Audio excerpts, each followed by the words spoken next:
റഹ്മത്തിന്റെ പ്രാധാന്യം. ഇത് രണ്ടും കൂടി ഉണ്ടാകുമ്പോഴേ വീടെന്താകുള്ളൂ, സെക്കനാകുള്ളൂ, മസ്കനാകുള്ളൂ. അല്ലെങ്കിൽ പുറത്തു വെച്ച ബോർഡ് എന്താകും, മസ്കൻ അല്ലെങ്കിൽ സെക്കൻ എന്നൊക്കെ ഉണ്ടാകും. പക്ഷെ ഉള്ളിൽ എന്തായിരിക്കും, ബോംബായിരിക്കും സംഭവം, എപ്പോഴും പൊട്ടലും ചീറ്റലും. അപ്പൊ വീട് മസ്കനാകണമെങ്കിൽ ഈ രണ്ടുപേരും ശ്രദ്ധിക്കണം. അതിന് റസൂലുള്ള പഠിപ്പിച്ചിരിക്കുന്ന തികച്ചും മനഃശാസ്ത്രപരമായ സമീപനങ്ങൾ രണ്ടുപേരും സ്വീകരിക്കണം. അതിൽ ഏറ്റവും പ്രധാനം നേരത്തെ പറഞ്ഞ ഈ അംഗീകാരമൊക്കെ വളരെ പ്രധാനമാണ്. ഭാര്യ കഷ്ടപ്പെട്ട് നല്ലൊരു ഭക്ഷണം ഉണ്ടാക്കി ഇങ്ങോട്ട് കൊണ്ടുവന്നപ്പോ ആ മുഖത്തേക്കാൻ നോക്കി, എന്താ പ്രതികരണം, വായിൽ വെച്ചിട്ട് ഉണ്ടാകുന്ന ആ പ്രതികരണം എന്താണോ അത് ആ മനസ്സിനെ വല്ലാതെ മടുപ്പിക്കും. നേരെ മറിച്ച് നന്നായിരിക്കുന്നു എന്ന് പറഞ്ഞാൽ, ഇന്നലെ ഉണ്ടാക്കിയതിനേക്കാളും ടേസ്റ്റ് ഉണ്ടെന്ന് പറഞ്ഞാൽ ആ മുഖത്ത് ഒരുപാട് സന്തോഷം ഒന്നിച്ച് വീരിന്ന് നമുക്ക് കാണാൻ സാധിക്കും. വല്ല തകരാറുണ്ടെങ്കിൽ അത് പിന്നെ ഒന്ന് ഒരു ഏറ്റവും നല്ല രൂപത്തിൽ അത് അറിയിക്കുക എന്നതിനപ്പുറം ഈ പ്രതികരണങ്ങൾ തീർച്ചയായും സന്തോഷം നൽകുമെന്നുള്ള കാര്യം നമ്മൾ മനസ്സിലാക്കുക. അപ്പൊ എന്തു വേണം, മക്കൾ നല്ലവരാകണമെങ്കിൽ നന്മ അവർ കണ്ടു വളരുക എന്നത് വളരെ പ്രധാനമാണ്. ആ മാതൃകയാണ് മഹാനായ അഷ്റഫുൽ ഖൽഖ് മുഹമ്മദ് റസൂലുള്ളാഹി സല്ലല്ലാഹു അലൈഹി വസല്ലം നമുക്ക് പഠിപ്പിച്ചു തന്നത്. മാനസികമായ അവന്റെ താല്പര്യങ്ങളിൽപ്പെട്ട മറ്റൊരു പ്രധാന കാര്യം അച്ചീവ്മെന്റ് എന്ന് പറയും. എന്ന് പറഞ്ഞാൽ അവന്റെ നേട്ടങ്ങളിൽ പോസിറ്റീവ് റീഇൻഫോഴ്സ്മെന്റ് നൽകുക. പോസിറ്റീവ് റീഇൻഫോഴ്സ്മെന്റ് നൽകുക. ഇപ്പോ ഞാൻ ഓർത്തു പോകുന്നത്, ഒരു കുട്ടി വളരെ ദുഃഖത്തോടു കൂടി പറഞ്ഞത് 50-ൽ 48 മാർക്ക് കിട്ടിയതിന്റെ പേരിൽ ഉമ്മ 2 ദിവസം എന്നോട് മിണ്ടിയില്ല. 50-ൽ 48 മാർക്ക് കിട്ടിയതിന്റെ പേരിൽ ഉമ്മ 2 ദിവസം എന്നോട് മിണ്ടിയില്ല. ആ ഉമ്മ എത്ര ക്രൂരയാണ് എന്ന് നാം തിരിച്ചറിയുക. 2 മാർക്ക് നഷ്ടപ്പെട്ടു പോയതിന്റെ പേരിൽ അവിടെ മനഃശാസ്ത്രം പഠിച്ച മാതാപിതാക്കൾ ചെയ്യേണ്ടുന്ന കാര്യം എന്താണ്?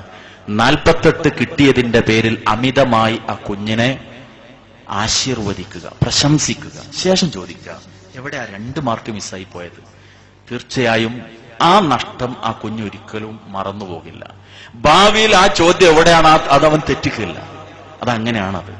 നേരെ മറിച്ച് മറ്റേതാകുമ്പോഴോ അടുത്ത പരീക്ഷയ്ക്ക് എത്ര കിട്ടിയില്ലെന്ന് പറയും. കാരണം ഇങ്ങനെയൊക്കെ കഷ്ടപ്പെട്ട് 50-ൽ 48 കിട്ടിയിട്ട് ഇതായിരുന്നു എന്റെ ഉമ്മയുടെ പ്രതികരണം. അപ്പോ എന്താണ് അച്ചീവ്മെന്റ്? അവന്റെ നേട്ടങ്ങളെ അതിന് റീഇൻഫോഴ്സ്മെന്റ്, പോസിറ്റീവ് റീഇൻഫോഴ്സ്മെന്റ് നൽകിയിട്ട് അതിനെ ശക്തിപ്പെടുത്തുക എന്നുള്ളത് കുട്ടിയുടെ വളർച്ചയിൽ ഏറ്റവും പ്രധാനമായ ഒരു കാര്യമാണ്. അത് പലപ്പോഴും മക്കളോട് സ്നേഹമുള്ള നമ്മൾ മനസ്സിലാക്കാതെ പോവുകയും അത്തരം അവസരങ്ങൾ വരുമ്പോൾ വേണ്ടുന്ന രൂപത്തിൽ പ്രതികരിക്കാതെ പോവുകയും ചെയ്യുന്നത് കുട്ടികൾ നഷ്ടങ്ങളുണ്ടാകും.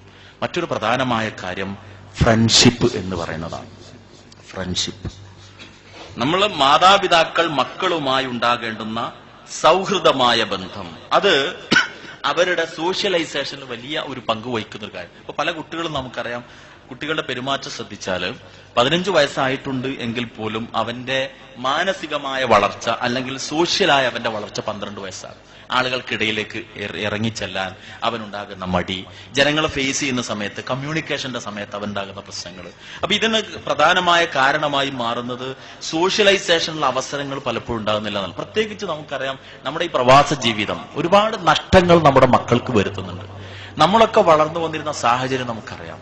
മാവിന് കല്ലെറിഞ്ഞും ടയർ റോട്ടിലൂടെ ഉരുട്ടിയും അതുപോലെ പ്ലേ ഗ്രൗണ്ടിൽ നീണ്ട നേരം കളിച്ചും. ഇപ്പൊ റമദാൻ മാസമൊക്കെ നമുക്കറിയാം, രാവിലെ മുതൽ നോമ്പ് തുറക്കുന്ന വരെ നല്ല നല്ല ചൂടുള്ള കാലാവസ്ഥയിൽ പോലും കളിച്ചാലൊന്നും ഒരു ക്ഷീണവും നമുക്കുണ്ടായിരുന്നില്ല.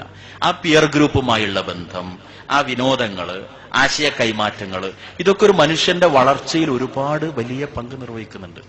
നമ്മുടെ മക്കളുടെ അവസ്ഥ പലപ്പോഴും വൈകാരികമായി അവർ വളരെ താഴ്ന്ന നിലത്തിലാണ്. ഞാൻ പലപ്പോഴും എന്റെ സഹപ്രവർത്തകരോട് പറയാറുണ്ട്, 9ാം ക്ലാസ് പഠിക്കുന്ന കുട്ടി വരും, sir may I go to clinic. എന്താ വിഷയം?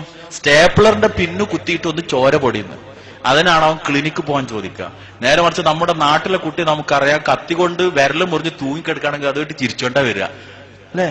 പ്രശ്നങ്ങളെ നേരിടാനുള്ള കഴിവ് പലപ്പോഴും ഈ ഫ്ലാറ്റ് ജീവിതത്തിലെ ഏകാന്ത ജീവിതത്തിൽ നമ്മുടെ കുട്ടികൾക്ക് നഷ്ടപ്പെട്ടു പോയിട്ടുണ്ട്. അതുകൊണ്ട് തന്നെ പലപ്പോഴും വൈകാരികമായി എത്തേണ്ടുന്ന ഒരു തലത്തിലേക്ക് നമ്മുടെ കുട്ടികൾ എത്തുന്നില്ല. അത് ഈ സാഹചര്യം സൃഷ്ടിക്കുന്നതാണ്. അതുകൊണ്ട് തന്നെ നമ്മൾ എന്ത് വേണം? നമ്മൾ സിറ്റുവേഷനുകൾ സ്വയം നമ്മൾ ഉണ്ടാക്കിയിട്ട് കുട്ടികളുടെ സാമൂഹികമായ അവരുടെ വളർച്ചയ്ക്കുള്ള അവസരങ്ങൾ നമ്മൾ ഉണ്ടാക്കണം. നമ്മൾ ഔട്ടിങ്ങിന് പോകുന്നു, വ്യാഴാഴ്ചകളിൽ, വെള്ളിയാഴ്ചകളിൽ, വൈകുന്നേരങ്ങളിലൊക്കെ നമ്മൾ പുറത്തു പോകുന്നുവെങ്കിൽ അത് പരമാവധി സുഹൃത്തുക്കളും കുടുംബങ്ങളുമായുള്ള സന്ദർശന സമയത്ത് കുട്ടികൾക്ക് അവരുമായി ആശയവിനിമയത്തിനുള്ള ഉപാധി ഉണ്ടാക്കി കൊടുക്കുക. അത് വളരെ പ്രധാനമാണ്. നമ്മൾ നമ്മുടെ ഫ്രണ്ടിനെ കാണുമ്പോൾ കൈപിടിച്ച് സലാം പറയുന്നതോടൊപ്പം എന്ത് വേണം? എന്റെ മകൻ എന്ന് പറഞ്ഞ് പരിചയപ്പെടുത്തണം. ആ മകന് അവരുമായി, മോനെ ഇത് ഉപ്പയുടെ ഇന്ന സുഹൃത്താണ്. നാട്ടിൽ പോകുന്ന സമയത്ത് എന്ത് വേണം? കുട്ടികളുമായി കുടുംബ സന്ദർശനങ്ങൾ നടത്തണം. കാരണം നമ്മുടെ മരണശേഷം അവരറിയണം ഉപ്പയുടെ മുത്താപ്പയുടെ മകൻ ആരാണ്, ഉപ്പയുടെ അമ്മായി ആരാണ്. അതാ കുട്ടികൾ അറിയണം, ബന്ധങ്ങൾ അറിയണം. ഇതില്ലാത്തതുകൊണ്ട് പലപ്പോഴും എന്തോ ഉണ്ടാവുന്നു, നമുക്കറിയാം നമ്മുടെ ഈ ഗൾഫിൽ താമസിക്കുന്ന കുട്ടികൾ പലപ്പോഴും 7ാം ക്ലാസ് 8ാം ക്ലാസ്സിലെ കുട്ടികളോടൊക്കെ are you from Kerala? Okay, from Kerala. Where are you in Kerala? That I don't know. അനുഭവമാണ്. കേരളത്തിൽ എവിടെയാ വീടെന്ന് ചോദിച്ചാൽ വരെ കുട്ടിക്കറിയില്ല. അങ്ങനെ ഒരു അവസ്ഥയിലാണ് നമ്മുടെ കുട്ടികളുള്ളത്. പുറം ലോകവുമായുള്ള ബന്ധങ്ങൾ, അറിവ് നേടുന്നിടത്ത്, ബന്ധങ്ങൾ സ്ഥാപിക്കുന്നിടത്ത് അവർക്കുണ്ടാകുന്ന പരാജയങ്ങൾ, ഇതുകൊണ്ടൊക്കെ എന്താ വെച്ചാൽ കുട്ടി ഇൻട്രോവേർട്ട് ആകുന്ന ഒരു അവസ്ഥയിലേക്ക് എത്തും. മാനസികമായി അത് അവനെ ബാധിക്കും. എനിക്കറിയാം, എന്റെ കൂടെ നാട്ടിൽ ജോലി ചെയ്തിരുന്ന ഒരു അധ്യാപകൻ, അദ്ദേഹത്തിന് ഉണ്ടായിരുന്ന ഏക മകൻ MBBS പഠിക്കുകയായിരുന്നു. ഫൈനൽ ഇയറിൽ വീടിനടുത്ത് അദ്ദേഹം 5 സെന്റ് ഭൂമി വാങ്ങി റോഡിന്റെ സൈഡിൽ. എന്തിന്? കോഴ്സ് കഴിഞ്ഞിട്ട് മകന് വരാണ് കൺസൾട്ടിങ്ങിനുള്ള ബിൽഡിംഗ് ഉണ്ടാക്കാൻ വേണ്ടി. പക്ഷെ ഈ മകൻ പ്ലാസ്റ്റർ കൊണ്ട് വായ മൂടിക്കെട്ടി തൊട്ടടുത്ത റൂമിൽ ആത്മഹത്യ ചെയ്തു MBBS ലാസ്റ്റ് ഇയർ. എന്താ കാരണം? അദ്ദേഹത്തിനും അറിയില്ല, ഭാര്യക്കും അറിയില്ല. പക്ഷേ കുഞ്ഞിനെ പഠിപ്പിച്ച ചുറ്റുപാടിൽ വളരുന്ന ആളുകൾ മുഴുവൻ പറഞ്ഞെന്താ? കുട്ടി അന്തർമുഖനായിരുന്നു എന്നുള്ളതാണ്. എന്തോ അവന്റെ മാനസികമായ പ്രയാസങ്ങൾ, പ്രശ്നങ്ങൾ ഉണ്ടാകാം, പക്ഷെ പങ്കുവെക്കുന്ന അവസ്ഥ ഉണ്ടായിരുന്നില്ല. പലപ്പോഴും എന്താ പ്രശ്നം എന്ന് വെച്ചാൽ, കൂടുതൽ വിദ്യാഭ്യാസമുള്ള ദമ്പതികൾ മക്കൾ വഴിതെറ്റിപ്പോന്ന് കണ്ടിട്ട് ആവശ്യമായ സ്വാതന്ത്ര്യം പോലും കുട്ടികൾക്ക് പലപ്പോഴും നിഷേധിക്കും. പുറത്തു പോകാൻ പാടില്ല, കളിക്കാൻ പോകാൻ പാടില്ല, പുറത്തിറങ്ങാൻ പാടില്ല, ആളുകളുമായി ബന്ധപ്പെടാൻ പാടില്ല. അങ്ങനെ ഒരു പട്ടാള ചിട്ട നടപ്പാക്കുമ്പോൾ ഈ കുട്ടി വീർപ്പ് മുട്ടുകയാണ്. അവന്റെ സോഷ്യലൈസേഷന് പലപ്പോഴും അത് വിഘാതങ്ങൾ സൃഷ്ടിക്കുകയാണ്. അപ്പൊ അതുകൊണ്ട് എന്ത് വേണം? നമ്മൾ ബന്ധങ്ങൾ ഉണ്ടാക്കണം. ഇസ്ലാമികമായ ബാധ്യതയിൽപ്പെട്ടതാണ് ഏത്? ഉപ്പയുടെ സുഹൃത്തുക്കൾ ആരാണോ, റസൂലിന്റെ നിർദ്ദേശമാണത്. പിതാവിന്റെ മരണശേഷവും പിതാവിന്റെ സുഹൃത്തുക്കളുമായി നിങ്ങൾ ബന്ധം സ്ഥാപിക്കണം. നമ്മുടെ പിതാവിന്റെ സുഹൃത്തുക്കളുമായി നമ്മൾ ബന്ധം സ്ഥാപിക്കാൻ ശ്രമിക്കുന്നു. പക്ഷേ നമ്മുടെ സുഹൃത്തുക്കളുമായി നമ്മുടെ മക്കൾ നമ്മുടെ മരണശേഷവും ബന്ധം നിലനിർത്തുന്നവരാകണം. എന്ത് വേണം? അതാരാണെന്നുള്ളത് അവർക്ക് അറിയിച്ചു കൊടുക്കണം. അതിനുള്ള അവസരങ്ങൾ നമ്മൾ അവരുടെ മുമ്പിൽ സൃഷ്ടിച്ചെടുക്കുക എന്നുള്ളത് ഏറ്റവും പ്രധാനമായ കാര്യമാണ്. അതുകൊണ്ട് ഈ തരത്തിലുള്ള വൈകാരികമായ അവരുടെ വളർച്ചക്കാവശ്യമായ കാര്യങ്ങൾ തിരക്ക് പിടിച്ച ഈ ജീവിതത്തിനിടയിൽ നമ്മൾ ശ്രദ്ധിച്ചിട്ടില്ലെങ്കിൽ പലപ്പോഴും ഒരുപാട് കഷ്ടപ്പെട്ട് പോറ്റി വളർത്തുന്ന മക്കളെ കുറിച്ച് ആലോചിച്ച് ദുഃഖിതരാകുന്ന ഒരു അവസ്ഥ നമുക്ക് വരും. അള്ളാഹു നമ്മെ ഏവരെയും അത്തരം ദുരന്തങ്ങളിൽ നിന്ന് കാത്തുരക്ഷിക്കുമാറാകട്ടെ. ഇനി ഇവരുടെ വിദ്യാഭ്യാസത്തിന്റെ പ്രശ്നം, അത് വളരെ പ്രധാനമാണ്.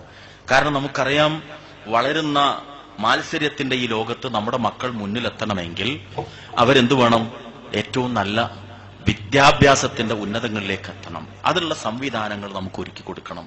പഠനത്തിൽ അവർ മുന്നിൽ നടക്കണം. പക്ഷെ ആ പഠനത്തിൽ അവരുടെ മുന്നോട്ടുള്ള പ്രയാണത്തിന് അടിസ്ഥാനപരമായി നേരത്തെ പറഞ്ഞ വൈകാരികമായ വളർച്ചയോടൊപ്പം തന്നെ വേറെയും ചില കാര്യങ്ങൾ അവരിൽ വളർന്നു വരേണ്ടതുണ്ട്. അതിൽ ഏറ്റവും പ്രധാനമായ ഒന്നാണ് അനുതാപം എന്ന് പറയുന്നത്, അഥവാ എമ്പതി എന്ന് പറയും. സിമ്പതി നമുക്കറിയാം, ഒരാളെ കണ്ടാൽ അയ്യോ പാവം എന്ന് പറയുന്ന അതല്ല, മറിച്ച് പ്രായോഗിക തലത്തിൽ ഒരു പ്രശ്നങ്ങളുള്ള ഒരാളെ കണ്ടാൽ അയാളുമായി താതാത്മ്യം സ്ഥാപിച്ചിട്ട് അതിന് പരിഹാരം കാണാനുള്ള ഒരു സന്നദ്ധത, അത് നമ്മുടെ മക്കളിൽ നമ്മൾ വളർത്തിയെടുക്കണം. ഇസ്ലാമിന്റെ നിർദ്ദേശങ്ങളിൽപ്പെട്ടതാണത്. അറായിത്തല്ലദി യുകദ്ദിബു ബിദ്ദീൻ എന്ന തുടങ്ങുന്ന വചനത്തിൽ നമുക്കറിയാം അഗതികളുടെ പ്രശ്നങ്ങൾ പരിഹരിക്കുന്ന കാര്യം. അത് ചെയ്യാത്തവൻ മതം നിഷേധിക്കുന്നവനായിട്ട് ഇസ്ലാം പഠിപ്പിക്കുന്നത്. ഫീ ജന്നാത്തി യതസാഅലൂന അനിൽ മുജ്രിമീൻ മാ സലകകും ഫീ സഖർ ഖാലൂ ലം നകു മിനൽ മുസല്ലീൻ വലം നകു നുതഇമുൽ മിസ്കീൻ വകുന്നാ നഖൂദു മഅൽ ഖായിലീൻ. നരകത്തിൽ കത്തിജ്വലിക്കുന്ന ആളുകൾ സ്വർഗ്ഗക്കാർ വന്നിട്ട് എന്താണ് ഇതിന്റെ കാരണം, നിങ്ങൾ നരകത്ത് പോകാൻ കാരണം എന്ന് പറയുമ്പോൾ അവർ പറയുന്ന കാരണം എന്താണ്? ഒന്നാമത്തേത് നമസ്കാരക്കാരിൽപ്പെട്ടില്ല, 2 അഗതികൾക്ക് ആഹാരം നൽകുന്ന കാര്യം ശ്രദ്ധിച്ചില്ല. സമൂഹത്തിലെ പ്രയാസപ്പെടുന്നവരുമായി താതാത്മ്യം പ്രാപിക്കാനുള്ള ഒരു സന്നദ്ധതയും സവിശേഷമായ വൈകാരികമായ ഒരു വളർച്ചയും കുട്ടികൾ നമ്മൾ സൃഷ്ടിച്ചെടുക്കണം. അതിനെന്ത് വേണം? അവരിതൊക്കെ അറിയണം, അവർ മനസ്സിലാക്കണം. എന്റെ വീടിന്റെ അപ്പുറത്ത് ഇങ്ങനൊരു ലോകമുണ്ട്. കഷ്ടപ്പാട് നമ്മുടെ മക്കൾ അറിഞ്ഞിട്ടില്ല, നമ്മൾ കഷ്ടപ്പാട് അറിഞ്ഞു വളർന്നവരാണ്. നമ്മുടെ മക്കൾ ആ പ്രയാസം അറിയരുത് എന്ന് നമുക്ക് നിർബന്ധ ബുദ്ധിയുണ്ട്. എന്നാൽ എന്താണ് പട്ടിണി എന്നതറിയാൻ, എന്താണ് പ്രയാസം എന്നറിയാൻ, പണത്തിന് എത്ര വിലയുണ്ട്. ഞാൻ പലപ്പോഴും ക്ലാസ്സിലെ കുട്ടികളോട് പറയാറുണ്ട്, 1 മാസമാകുമ്പോഴേക്കൊക്കെ ഒരു നോട്ട്ബുക്ക് തീർന്നു പോവുകയാണ്. കാരണം ഉപ്പ എത്ര കഷ്ടപ്പെട്ടാണ് ഈ പണം മുടക്കുന്നത് എന്ന് മക്കൾ പലപ്പോഴും അറിയുന്നില്ല. 150, 200 ദിർഹം വിലയുള്ള ഒരു ചെരുപ്പോ ഷൂവോ വാങ്ങിയാൽ 2 or 4 ദിവസം കഴിഞ്ഞ് അതിന്റെ മോഡൽ മാറിയ കുട്ടി പുതിയതിനു വേണ്ടി ആവശ്യപ്പെടുന്നു. മകൻ അറിയുന്നില്ല പണത്തിന്റെ വില എത്രത്തോളം എന്നുള്ളത്. അപ്പൊ എന്തു വേണം? പ്രയാസങ്ങൾ അറിയാനുള്ള ഒരു അവസരം നമ്മൾ അവരുടെ മുമ്പിൽ സൃഷ്ടിച്ചു കൊടുക്കണം. അങ്ങനെ പ്രയാസപ്പെടുന്നവരുടെ പ്രയാസങ്ങൾ കണ്ടറിയുന്ന, അത് പരിഹരിക്കുന്ന എമ്പതിയുടെ, അനുതാപത്തിന്റെ ഒരു മാനസിക തലം നമ്മുടെ മക്കളിൽ നമ്മൾ വളർത്തിയെടുക്കണം. അതിന് കഴിഞ്ഞ ദിവസം ഇവിടെ നടന്ന പരിപാടിയിൽ നമ്മൾ പറഞ്ഞില്ല, നമ്മൾ ദാനം ചെയ്യുമ്പോൾ കുട്ടികളെ കൊണ്ട് കൊടുപ്പിക്കുക. അത് വളരെ പ്രധാനമാണ്. കുട്ടികളെ കൊണ്ട് കൊടുപ്പിക്കുക, നല്ല കാര്യങ്ങൾ അവരതിന് മാതൃയാക്കി മുന്നിൽ നടത്തുക. ഇബ്രാഹിം അലൈഹിസ്സലാം കഅബാലയത്തിന്റെ പണി നിർവഹിക്കുന്നു. എങ്ങനെ? വഇദ് യർഫഉ ഇബ്രാഹിമുൽ ഖവാഇദ മിനൽ ബൈത്ത് വ ഇസ്മാഈൽ. ഇവിടെ ആരുണ്ട്? മകനുണ്ട്. നന്മയിലൊക്കെ എന്ത് വേണം? നമ്മുടെ മക്കൾ കൂടെ ഉണ്ടാകണം. അവരതൊക്കെ